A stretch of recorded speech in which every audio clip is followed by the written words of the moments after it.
Mabilis na kumalat sa Facebook ang litrato na isang lolong magbabalot na nabiktima ng hold-up kamakailan. Marami ang naantig sa kanyang kwento at nangakong tutulong para makauwi siya sa kanyang pamilya sa Eastern Samar. Nakatutok si Chino Gaston. Balot! Balot! Gabi-gabing nag-iikot sa Sauyo, Novaliches, Quezon City ang mahigit 70 taong gulang na si Lolo Emiliano para maglako ng balot. Engineer Balot ang tawag sa kanya ng masuki dahil nakagawian niyang tawaging engineer ang lahat na lalaking customer. Balik ka bukas. Sige bukas, Balik. Sige. Sabi ni Makarto, I shall return. Ang mga babaeng customer naman, tawag niya ay doktora. Wala po, doktora ha? Baway o.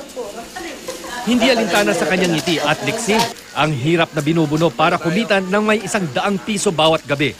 Kung karamihan ng kanyang mga kaedad ay namamahinga at retirado na sa trabaho, si Lolo Emiliano todo kayod pa rin.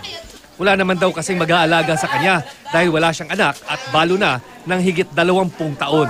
Sa mismong balutan kung saan siya kumukuha ng pambenta, natutulog si Lolo Emiliano. May mga kaanak siya sa may Bukog, may Dolong, Eastern Samar, pero ayaw niyang umuwi roon kung magiging pabigat lang raw siya. So parang gusto mo magretiro na? Ano pa nga ba? Hirap na ako, matanda na ako. At kung minsan hindi pa ligtas sa masasamang loob si Lolo Emiliano. Nitong Huwebes nga raw, sa kasagsagan ng malakas na ulan, hinold up pa siya ng 3 lalaki. Kinuha ang higit 100 pisong benta niya sa magdamag na paglalako.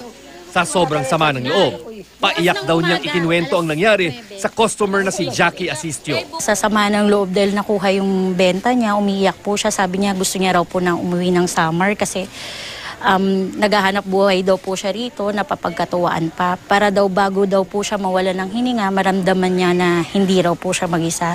Ang alin ko nga, na magkaroon kahit naman lang kubo-kubo, basta sarili ko, okay. Kaya naisipang i-post ni Asistio sa Facebook ang larawan ni Lolo Emiliano para makakalap ng perang pang-uwi sa Eastern Samar. Sabi ng DSWD, nakarating na rin sa kanila ang kwento ni Lolo Balut. DSWD NCR daw ang tutulong para isailalim siya sa Balik Probinsya program. Ipinahahanap na rin sa regional office ang mga kamag-anak ni Lolo Emiliano. May nakatukang social worker na siyang gagawa ng case study ni Lolo Balot.